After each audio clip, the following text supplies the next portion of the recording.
এফালে বুবু খোৱাটো চাওকচোন তিয়াই থৈছোঁ পুৰা গৰম গৰম হৈ আছে এতিয়াও ঢাকি থৈ দিওঁ অলপ দেৰি পিছত ঠাণ্ডা হ'লে তাইক খুৱাই দিম আৰু মই আজি বনাম ডালিয়া মানে বহুত দিনৰ মূৰত ডালিয়া বনাবলৈ লৈছোঁ আগতেতো প্ৰায় সপ্তাহত 7 দিনত মই 5 দিন ডালিয়াই খাইছিলোঁ আজি প্ৰায় 2-2.5 মাহে হৈ গ'ল মানে এই ঘৰত অহাৰ পৰা ডালিয়া বনোৱাই নাই আজি আকৌ বনাম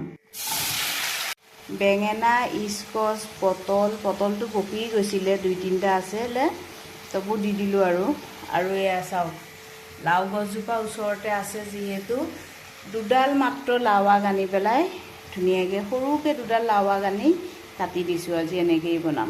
আৰু আজি ডালিয়াত দিছোঁ মগুৰ দালি চব্জিখিনি আধা সিজি গ'ল বিলাহী 2টা আছিলে তাকো কাটি দিলোঁ এতিয়া ধুনীয়াকৈ ধুই লৈছোঁ আৰু 4-5টা জলকীয়া কাটি 10-15 মিনিট হৈ গ'ল এতিয়া চাবলৈ আহিছোঁ কিন্তু মানে মোৰ অলপ পানী দিয়া বেছিয়ে হ'ল নেকি বুজি পোৱা নাই আৰু দেই আৰু অলপ সময় লাগিব মানে বহুত দিনৰ মূৰত বনাইছোঁ কাৰণে খেলি মেলি লাগি গৈছে আজি পুৰা আৰু অলপ সময় ঢাকি থওঁ আৰু এয়া চাওক ইমান ধুনীয়া হৈছে ডালিয়াখিনি আজি খাবলৈ লৈছোঁ ৰাতিপুৱাতে ডালিয়া